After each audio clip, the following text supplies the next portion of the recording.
Welcome, and thanks for listening to Intrinsic Investigations. My name is Mr. Olivo, and I created this podcast because I've been fortunate enough over the last decade to see unique and thought-provoking projects happen in my classroom, and we wanted a place to showcase them. The true heart of this podcast lies not in the content discovered, but in exploring the personal stories of these young researchers as they journey through uncharted and unfamiliar intellectual terrain. By sharing their stories, we hope to normalize the challenges and frustrations that come with independent research, and also share those moments where students transcend the normal grind of the school day to discover concepts that range from the global to deeply personal. We will begin with a brief introduction to the student of focus, why they picked their topic, and discuss their growth over the course of the last year. It should be mentioned that the opinions expressed in this podcast in no way reflect the opinions of our school district, Bergen County Technical Schools and Special Services, or our school itself, Bergen County Technical High School, Teterboro, or the College Board. The work detailed in this podcast was most likely completed in AP Capstone, but this podcast is in no way affiliated with the College Board. Our student researcher for this interview is Reese, whose work on understanding how ChatGPT's political bias might impact how it detects hate speech has recently been published in the Young Researcher Journal, the Volume 8, Issue 1 of 2024, if you'd like to read further. Today, I am joined by Reese, who's going to introduce himself in a moment, and then we're going to discuss the nature of his work, which was highly focused on artificial intelligence. And I think there's a lot of interesting implications to his work. But Reese, you want to introduce yourself, who you are, what do you like to do? Hello, my name is Reese Clues. I am another junior at Bergen Tech Teterboro High School. I'm in the comp sci program, and so I have a lot of practice with computer science, and I know a lot of stuff. So it was kind of a natural that I would end up doing something comp sci related. And what exactly was the focus of your work? What was the computer science connection? I did a lot of work with ChatGPT, basically. Not as much comp sci oriented as I thought it would be, though. It ended up being kind of half social science, half content analysis, where I was just trying to determine ChatGPT's ability to detect hate speech and how this was potentially politically biased. So the focus was then hate speech in particular, but you were examining political bias possibly in ChatGPT. Yes. What was the inspiration for you picking this topic? From the beginning, I knew I wanted to do some sort of content analysis. Unfortunately, at our school, because of the way the IRB is structured and just the issues with doing a human experimental study as another teenager, it can be very difficult to perform an experimental study where you make use of humans and have them perform forms and stuff, because you don't want to potentially harm them. And it's very easy to, surprisingly so, for psychological forms. Using ChatGPT in my research, however, allowed me to essentially do a form or something similar to a human experiment without using any humans, so I never had to do an IRB. ChatGPT was the experimental subject. Yes. The topic of, well, I should mention this. You did come across some sources that established that other than ChatGPT, there's other LLMs out there. What is that again? An LLM? A large language model. Large language model. Large language models that do actually have political biases right now. Yeah, that was something I found out very early in my research process. So do you want to elaborate on that? What should people know right now about their LLMs and the possible political biases that exist within the ones they're using? It was very early on established in the research field that pretty much all large language models have some sort of political bias, particularly with ChatGPT, which has been determined to have a libertarian left bias. It's very argued just how severe these biases are. Different metrics sometimes will have drastic differences in the intensity, but generally there's no rhyme or consistency to the bias. Different models have completely different biases. So it doesn't really mean a lot to the average human, I'm going to be honest, but it means a lot to companies that intend to deploy a single model for usage on a service.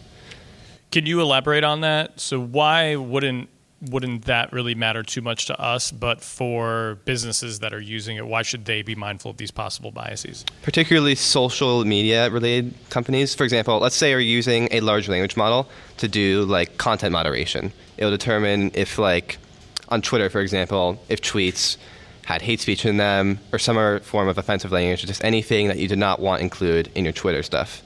if the model were politically biased, there's a possibility it would be more likely to flag, for example, right-leaning tweets as hate speech, which could skew the political content on the website to the left and potentially influence people's ideas. Do you know of, or do you foresee content moderation being shifted in the future to more AI regulation rather than the overworked, probably underperforming human regulation of this? 100%. There's so many problems with using humans to try and moderate content. Because there's a lot of nowadays it's like a huge thing. There's like a push to try and like prevent hate speech online, but it's just not reasonable to use humans. It's literally detrimental to their negative health. The amount of money required to use human moderation is insane. It's just not reasonable. Are you aware of any companies currently who primarily rely on human moderation to regulate hate speech and stuff like that at this point? Surprisingly, not really. No, okay. I'm sure there's smaller solutions though, like smaller scale companies that use some sort of human moderation. But right now there's probably an integration between some LLMs and some human involvement. Maybe the LLM's doing a broader check, almost a shotgun approach, and then the human gets in and they look at it and they go, yeah, that violates our terms of service, and then they eliminate it. I don't know if that's currently how it's working, but I think it is. A lot of social media websites recently actually banned political content. I think it was a thing of Facebook, correct me or not. That's probably involving a large language model. Okay. So to do this, and I can recall watching you carry out your research where at one point I walked past you and it looked like a conversation was happening on the screen just between two rapidly forming blocks of text. I believe you had a script asking ChatGPT questions, and then ChatGPT was responding to the script, and it was just happening over and over again. So as you said before, this is not a human subject interview. This is an AI interview. But even your AI interview was carried out by you using an automated script generator. So now, as cool as that was to see, and I'm trying to paint a picture for the audience, do you want to describe how you tried to measure the political bias in ChatGPT? A lot of other research, most other research in the field, would make use of political compass tests, like the political compass test, or just some other test that determines the political bias of a model. My research was specifically done on hate speech detection, and this hadn't been done before.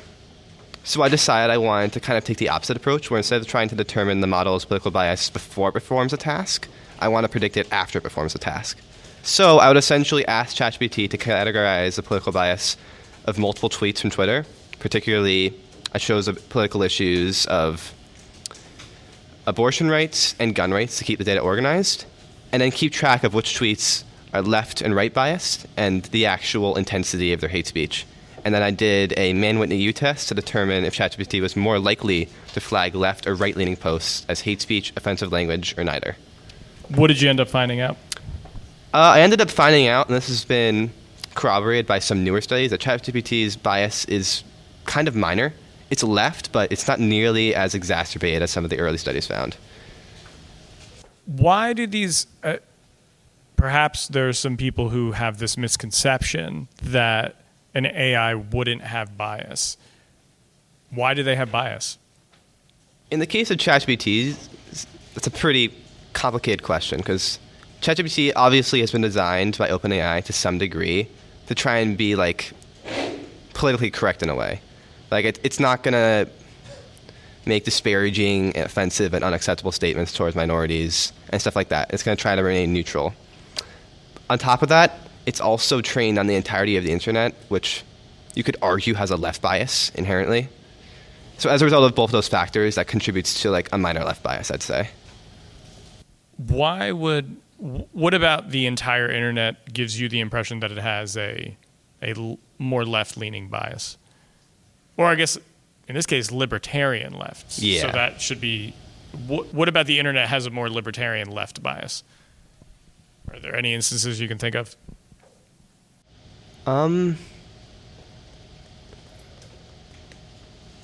I think partially just due to more left-leaning users using the internet than right-leaning users. Because, like, It's hard to say. Okay. That's all right, but that's the impression that you have at this point. I don't know how many hours you've been on the internet in your life at this point. I've been on a lot. So then there is a minor bias. Yeah. Based on what you discovered, if it was going to be used, if ChatGPT was going to be used for content moderation on a large platform, or at this point, did you use ChatGPT 4 or use the more robust model? I used 3.5 because 4 wasn't available, and I got 4, I could mass ask the questions. Oh, okay. So 3.5. So there is 4 that's available. Yeah. It's hard to say that 4 is less biased, though. Right. Well, we have no evidence from your work to say that. Did you come across anyone else's work that would have argued that 4 had less bias than 3.5? I actually saw one source that said that 4 had more bias. Oh, really? That's interesting. It's by Shangbin Feng. I was expecting that as the version increased, that the bias would get checked more, but I guess that's not the case. It's a little tricky to say. I mean, as it gets smarter, it's going to become better at like navigating like political questions and stuff. It's going to become so it could just become more biased as a result of being more almost confident in some kind of weird AI way. I feel like we're anthropomorphizing AI because we use the term confidence. So that's another episode with Ben. Ben shaking his head in the background right now.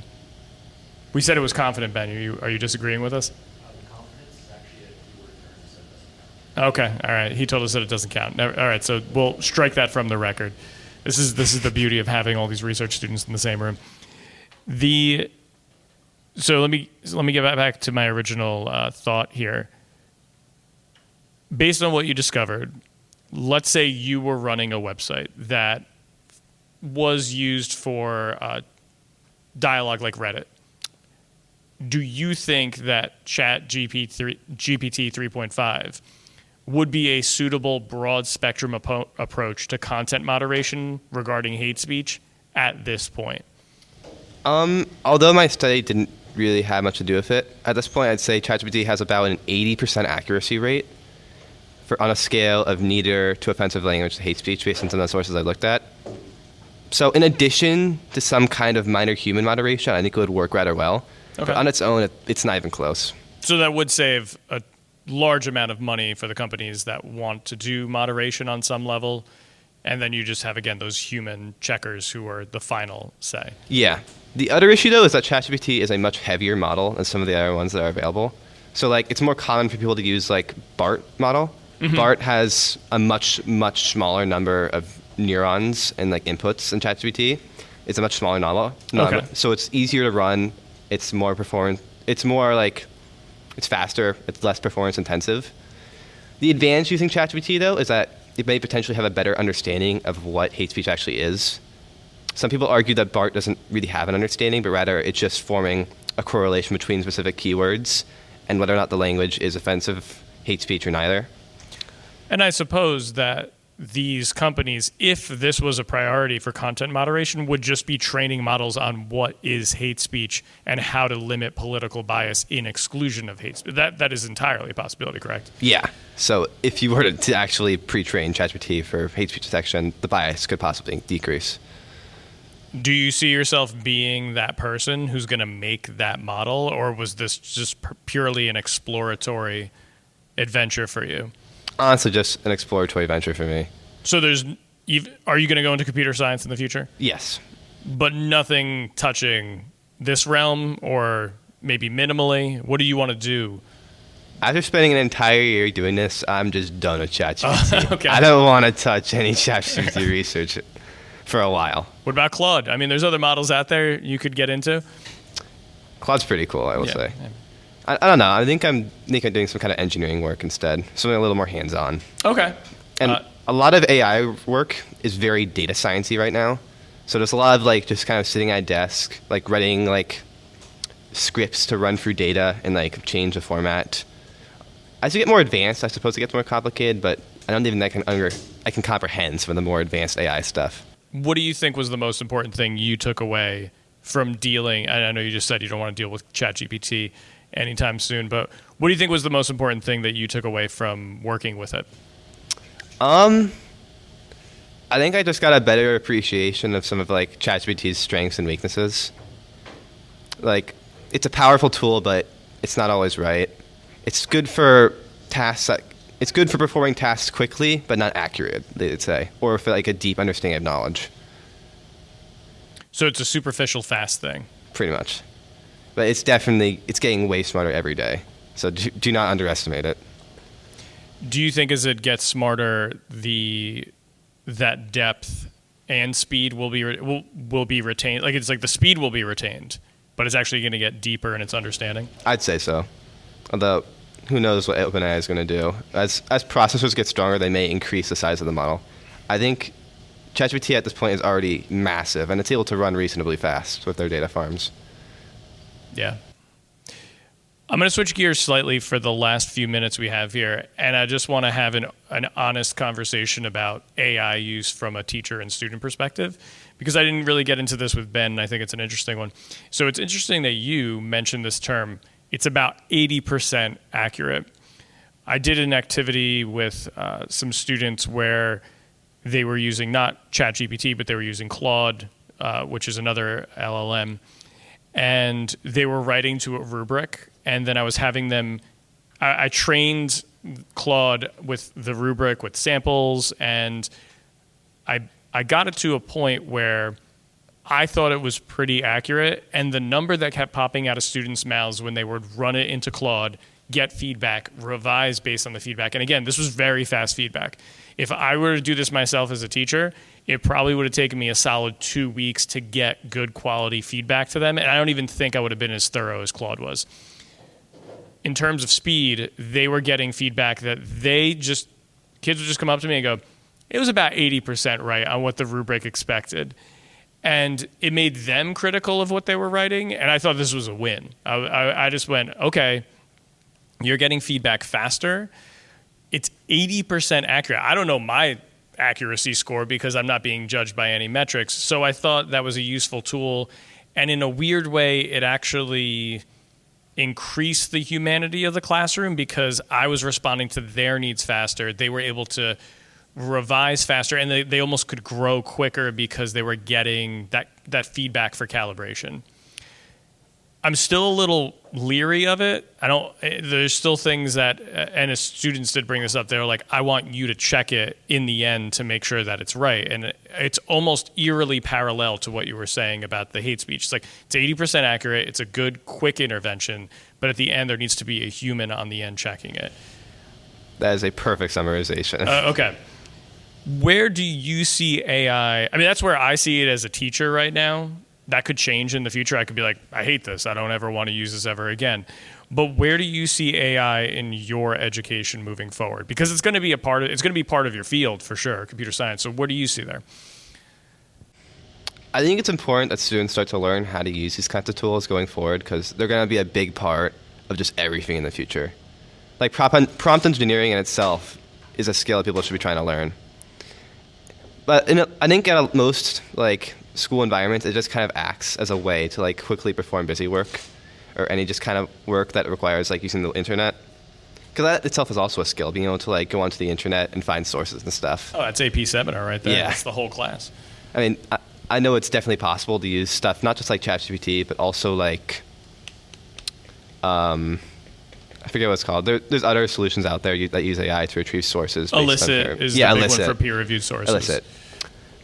I think that ChatGPT should be used to. I think schools should encourage use of ChatGPT under specific situations where it helps to promote the student's learning experience, and not just as a quick way to get work done that the student could potentially learn other skills from. Because in the end, you just kind of want to balance the student's ability to generate content that they could learn from or study, for example, for a test, and learning how to do prompt engineering and use ChatGPT with other skills that school has traditionally taught in the past. And what's great about what you just said, and it is definitely a deviation from how sometimes people refer to AI. The fact that you led right off with your statement of it's an important tool. And I think that that's where it gets tricky. It's another tool for a teacher or a student to use, but when it becomes a substitute for the most human parts of education is where it gets a little bit tricky. But I guess that goes back to Ben's work. When you start anthropomorphizing these things, like LLMs, you might subconsciously think of it as a replacement for a person. Yeah. Where do you see it impacting your future in computer science, you think? That's kept me up a few days at night. I'm going to be honest, that question. Well, maybe we can have the conversation. You could sleep soundly if we can get through this. But what are you concerned with regarding it? I think it's going to start chipping away at like some of the lower skill jobs. I don't want to use that term offensively, but like I said, it's better at performing tasks that are like that require like quick cognition and like repetitive tasks involving like cognition. It's worse at the stuff that involves like a deep understanding. So I say right now it's important not only to learn how to use ChatGPT, but also just trying to get into a field where like just having a deep understanding of the knowledge is important. Those jobs are probably going to be safer from ChatGPT. So that's honestly kind of my goal. Is there a particular, I guess engineering, you mentioned that would be more safe because you're actually making something. Yeah. Like other stuff that actually requires like a human is going to be safer, supposedly too. But I think it's important to preface that nothing is safe. No, everything's up in the air right now. It's a very precarious position for anyone with a job that, especially that depends on the written word. I feel like in particular, because that's honestly, obviously, I should say, there's imagery and video that deepfakes are getting better. Like those things are going to have impacts. But right now, it seems like the written word is the one that's most at risk. Yes, and like any kind of art job, I'd say too. Yeah, and like creatives and the written, and I love those things. I love writing and I love art. Yeah, kind of bums me out. It does. It's such a weird circumstance. It's also kind of creepy to me that like the first thing that a lot of these companies decided to make was art AIs, because like people enjoy making art, and then you're just gonna like commercialize it now. Yeah, like, before something that would be a little more useful and people don't really want to do.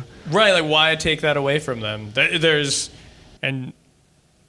something so therapeutic about being creative as a person. It's probably the most human thing you can do. Yeah. And then you have a machine do it right off the bat.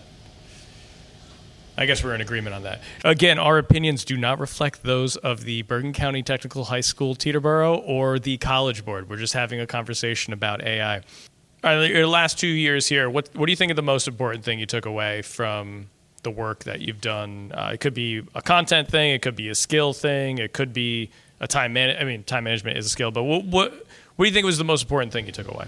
Yeah, it's time management. It's time management? Yeah, that shouldn't come as a surprise, but doing something that requires you to like expand your time horizon, to like understand something on the scope of an entire year, it just really like teaches you how to plan. It gives you like a bit more of like, it gives you more grit. Okay. Yeah. Is there any words of advice you would have for people who are about to take on independent research?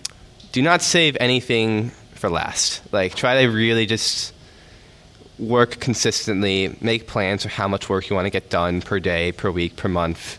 You do not want to end up having to crunch this. This is not something you can crunch.